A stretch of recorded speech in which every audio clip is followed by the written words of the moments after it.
Don't you feel like eating some sun-dried tomatoes? Well, today I'm going to show you how to make them at home. The video that I made where we actually did it under the sun had so many views and so many comments.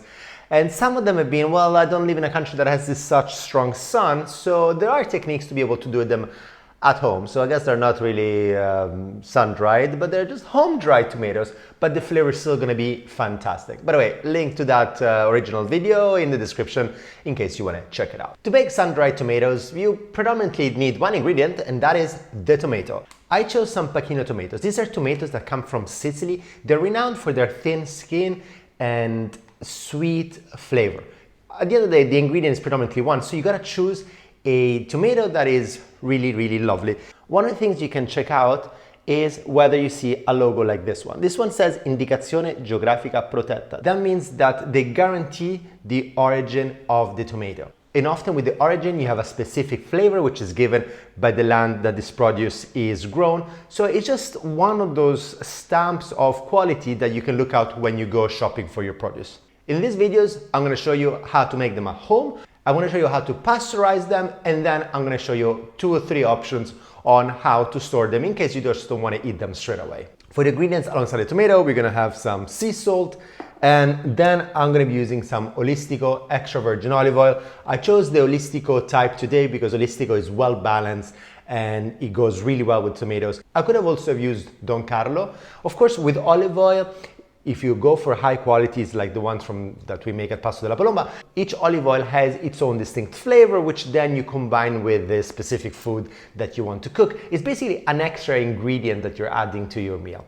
Another tip for when you buy tomatoes to know whether they're actually at the right ripeness is that if you get them on the vine and you shake them about and they don't fall off, yet they're red and delicious, that means they're perfect. When they start falling off, that means that they're probably a few days older than you need to be. So first step in the preparation, we just take them away from the vine. Of course, you need to wash them before you use them.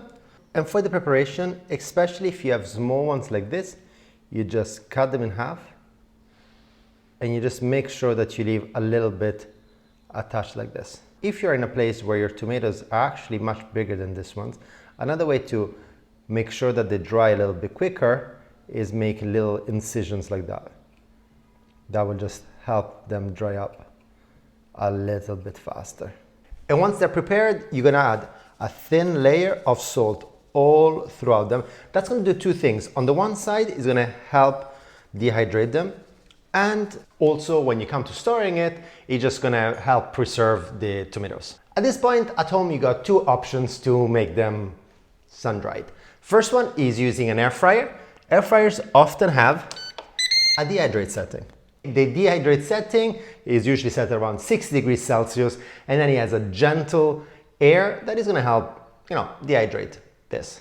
Option number 2 is you use your oven at home. And in the oven, the same thing. You put fan setting because you need the air to circulate. It just helps taking the moisture out. You keep it at 6 degrees Celsius and you let them cook until they are fairly dry. You don't want them completely dehydrated. You still want them kind of slightly chewy. I'll show you afterwards. And the way to do it is on a tray with skin side down and then let it go. In this case, we're just gonna put it here.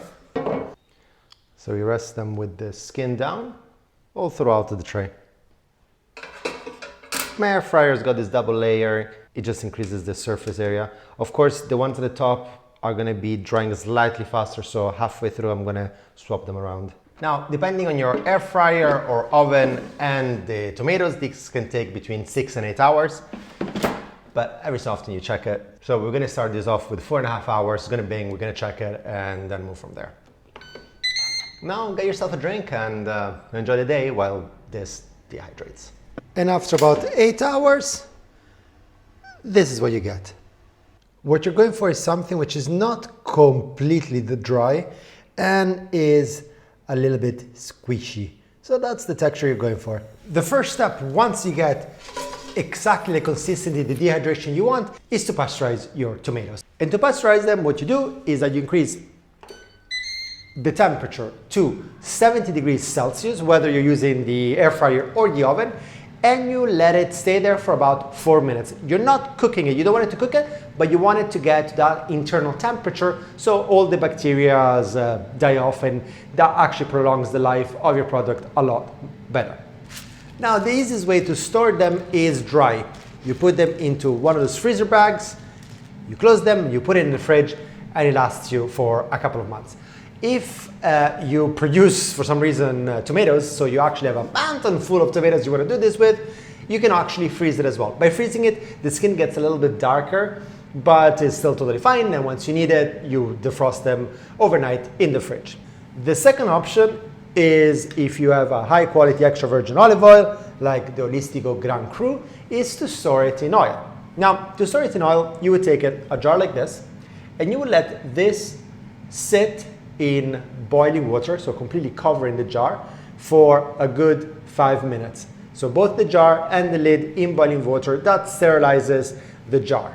Then we fill it up all the way with the tomatoes, and then you put in as much olive oil as you need to cover it completely. Now, once this is covered completely, you actually don't need to pasteurize it further.